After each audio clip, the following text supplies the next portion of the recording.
Biz hem Dubai degende görgөн jokpuz biz даже. Dubai degende Kölbayып менен жолмактуу бул. Бул биринчи. Көлбаевди биз бошоткон жокпуз да тиги. Көлбаевди, Батукаевди бошоткондор бийлик болбоду. Биздин эч кандай Көлбаев менен жакын да эмеспиз, тааныш да эмеспиз, көргөн да эмеспиз эч качан. Бул биринчиден, экинчиден Дубай тарапта эч ким болгон жок. Мен дагы болгон жокмун. Бекназаров да болгон жок.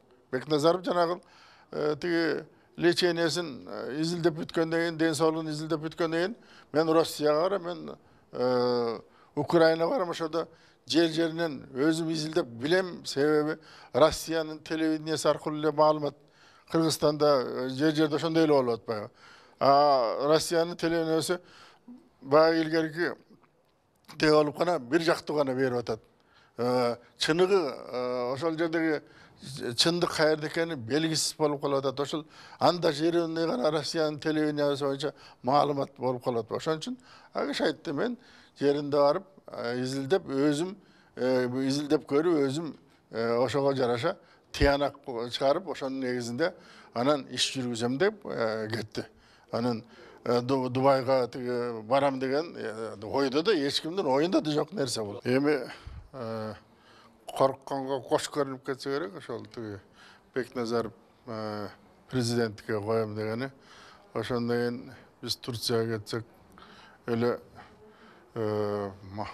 массалык маалымат каражаттарына өзгөчө дежур каражаттарга чыгып кеттир. Ошо мени да кошуп коюптур. Бекназаров, Тырылдаев дейт, барып Дубайдан Келдибекке жолугуп, анан кийин Көлбаев менен да ошол жактан жолуккан деп сүрөттөн бери чыгарып бериптир.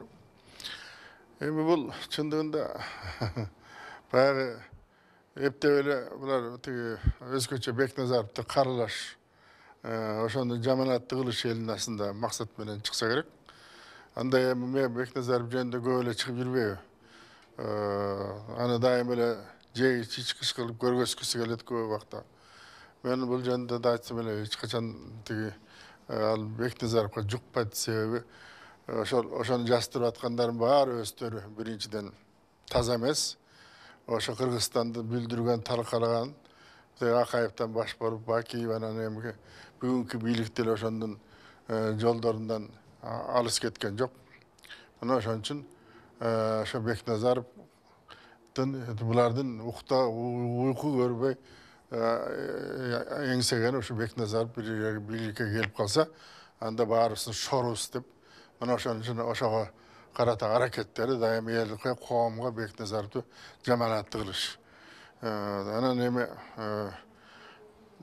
коомго деле маалым болуш керек, ошо коррупцияга каршы күрөшүп, Акаевдин, Бакиевдин мүлктөрүнүн баарын улутташтырып, кана ошол жалгыз Бекназаровдун аракети менен болбоду. Дагы ошо алынып калып атат. Болбосо мына ошол Бекназаровдун аракети менен алып улутташтырылган Бакиевдин, Акаевдин мүлктөрү кайрадан жең ичинен кетип калып атпайбы бүгүнкү бийликтегилердин кээ биrini. Эмне үчүн мына коррупцияга каршы күрөшөбүз дейт, күрөшкөнү кайсы? Эч кандай мына Атамбаев канча жолу айтты эле, эч качан мындай бир непресекаемый болбойт деп ошентип орусча бир топ жолу кайталады. Бирок ага жакын кишилерди үстүнөн иш тергелген жок да.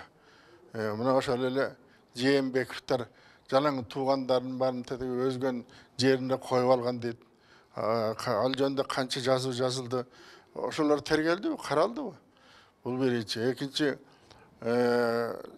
жанагы Сарпашев деген жакын адамы жөнүндө канча жолу жазып атышат. Бүт баары жазып атышат. Ошол тергелдиби?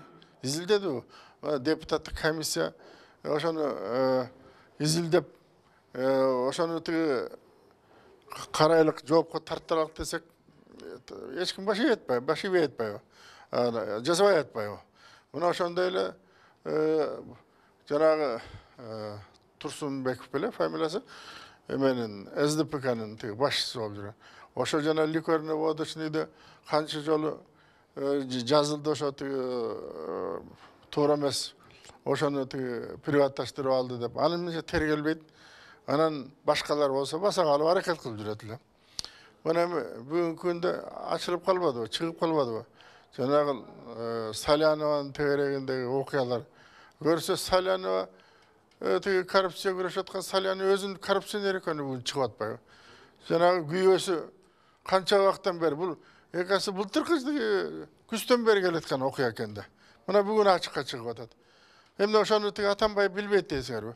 KGB degen CSN bu. Oşal zaman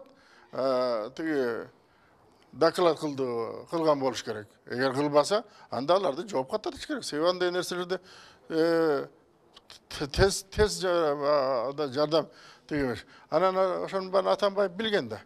Просто ортосунда какой-то бир соғуда жүргөн булардын ортосунда. Мына ошон үчүн ушул убакка чейин муну жаап жашырып келип, анан эми баягы болбой алганда коомчулукка билинип калгандан кийин жана антип араң жатып кызматтан кетирип атат.